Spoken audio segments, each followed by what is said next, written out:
Why can't I afford to fill my gas tank? Why can't I buy groceries anymore? Why can't I pay my rent? Why is it my parents could own a home?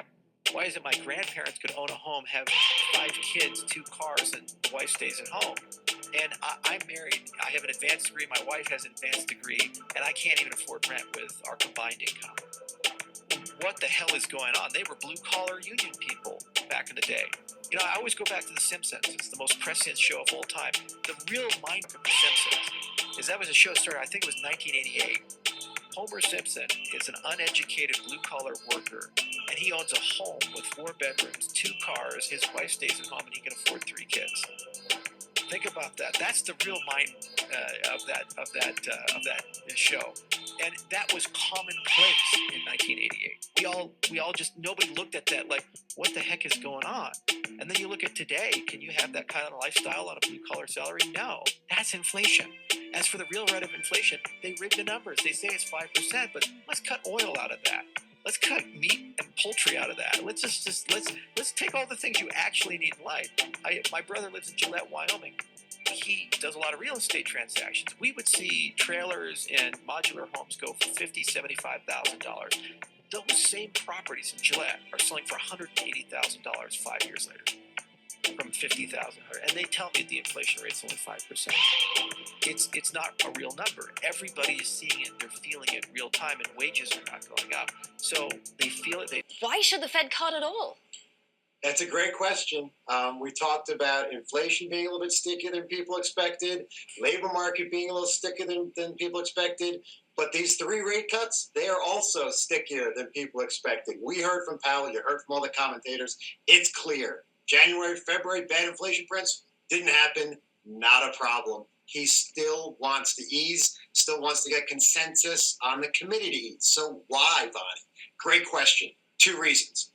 Inflation is a lagging indicator. It tells you what happened, not what's happening, and not what's going to happen. So there's always a lag with the inflation data and the economy. But more importantly, there's definitely a monetary policy lag. The 10-year just peaked around October, November of last year, not even 6 months ago. The Fed funds rate just peaked in July of last year. It takes 12 to 24 months for rate hikes to actually impact the economy. So if you're looking at a lagging economic indicator like inflation and the rate lag, the stories about rate cuts not working, way premature. Come back and talk to me first half of 2025 to the back half of 2025 and tell me if rate hikes haven't worked. So they've gotten the soft/no landing. They're going to continue to play for that. With 170 million people in the labor force, every 1% increase in employment puts about 2 million people out of work. It's worth playing for. Welcome to the Crypto Teacher. And you know I come back with that video just to make you think. Don't forget to like and subscribe to the channel. And make sure you're joining the Patrons. If you're not a part of the Patrons, make sure you're hitting the Cash App. And we have Charles Hoskinson speaking about inflation. And he's definitely telling the truth, but you don't have to go to The Simpsons. The Simpsons is definitely an NWO show. But all we are seeing is fiat currencies dying. We've seen this plenty of time in history. The problem is the masses don't learn from history. And that's the reason why the NWO can keep repeating it. It's the same playbook, but this time they plan on shutting down the book. Remember, guys, they want you in the metaverse, so therefore they can download you. They can download you. They can delete you. And remember, the Crypto Teacher told you. And we know the Fed created all this inflation, so therefore they could raise rates to fight the inflation that they caused. Remember, problem, reaction, solution. And we know that solution is the robots, algorithms, and drones taking the economy over. And now we see all of our CEOs, big banks, big corporations over in China. The reason why? Because China's going to lead this 4th industrial revolution. The Belt and Road. You see all these countries attached to it. And they're leading the way to the cashless society. Digital currencies. They'll be able to tell you what, when, and how to buy. And you have 3 to 6 months to spend it or poof, it's gone. And we can clearly see China and the emerging markets leading every part of this new digital economy. I don't care whether it's the metaverse, crypto, DeFi, they're leading the way. And we know that end game is transhumanism. They want you to be half man, half machine. Remember, they want you to think you can be a superhero. A lot of people on social media already think that. And remember, the crypto teacher told you. Because he knows when it comes to the NWO, it's all planned out. Y'all have a wonderful day. Dozens of U.S. executives are expected to travel to Beijing this week and attend the China Development Forum. It kicks off Sunday. The Wall Street Journal reporting that China's Xi Jinping plans to meet U.S. CEOs in Beijing next week. The meeting is set for Wednesday and, quote, ensures Chubb CEO Evan Greenberg, along with Stephen Orlins, president of the National Committee on U.S.-China Relations, along with Craig Allen, president of the U.S.-China Business Council, all expected to attend, along with the usual suspects like Ray Dalio and Larry Fink. Yesterday, Apple CEO Tim Cook was in Shanghai for the opening of the company's newest store in Shanghai.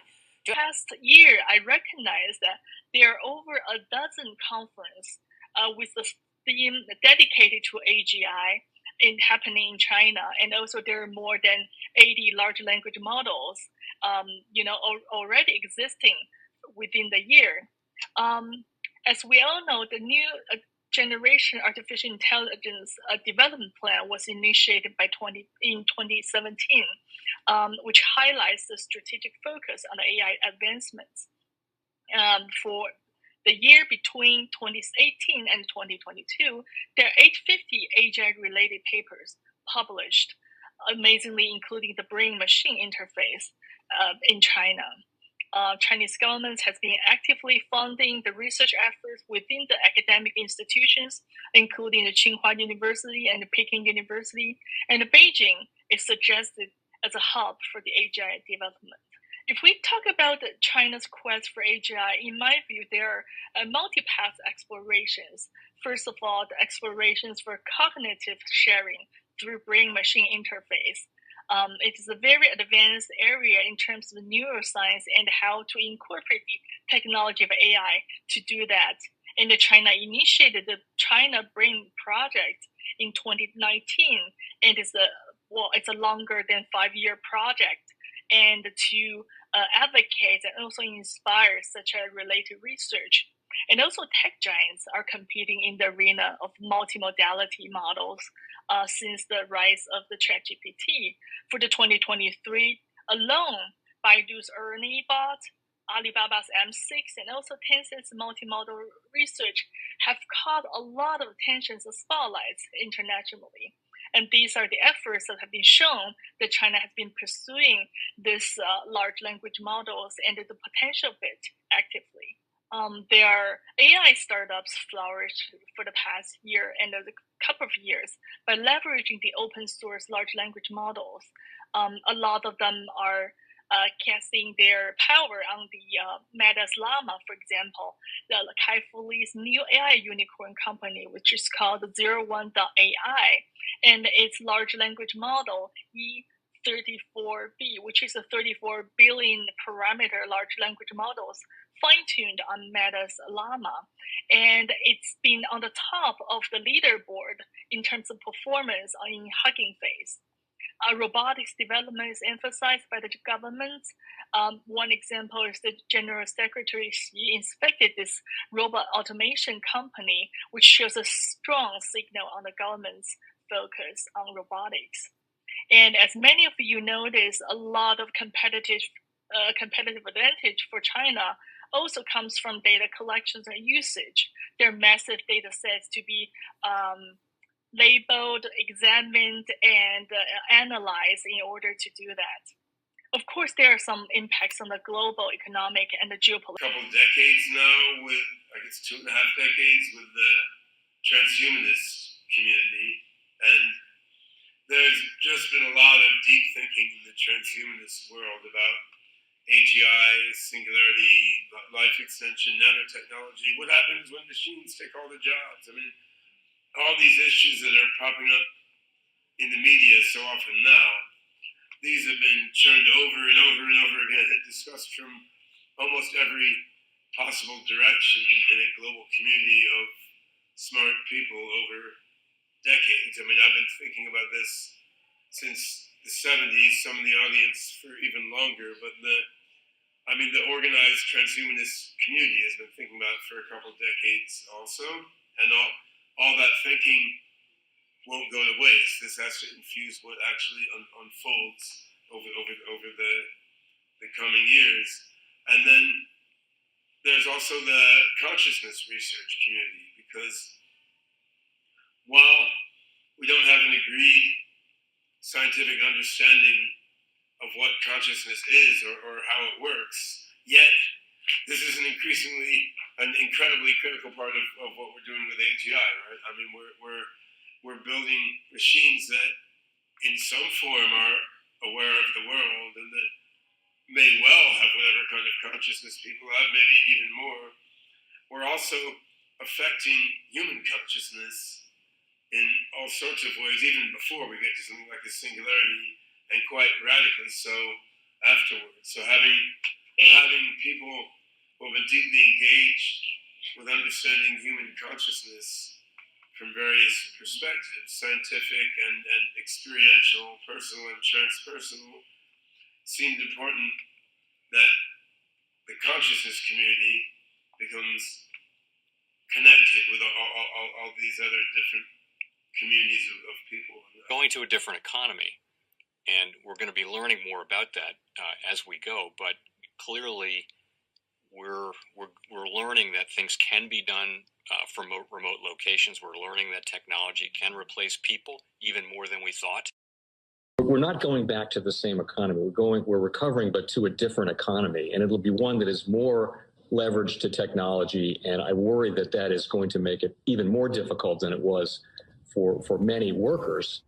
In Silicon Valley, and my friends who work in technology know that what we did to the manufacturing workers, we are now going to do to the retail workers, the call center workers, the fast food workers, the truck drivers, and then even bookkeepers, accountants, insurance agents, lawyers, and on through the economy. So what happened to the manufacturing workers is a very clear sign. And so we'll import Chinese-based CBDC technology. So it's going to be CBDC in a box provided to you by the People's Bank of China.